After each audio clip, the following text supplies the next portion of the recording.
With an evocative portrayal of Karuna Ras, let's witness the heart-wrenching journey of Sarabjit.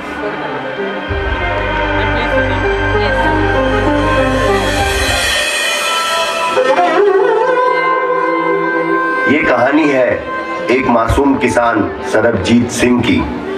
अनजाने में वह सरहद पार कर पाकिस्तान जा पहुंचा। He was tortured for 23 years in the prison and finally succumbed to death. उसकी बहन दलबीर को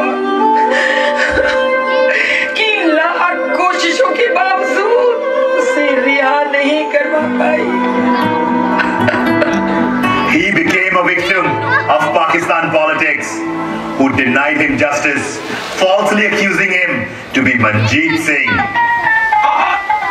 जहां एक और सरबजीत की शादी की तैयारियां चल रही थी, वहीं दूसरी ओर पाकिस्तान में ईद की खुशियां मनाई जा रही थी।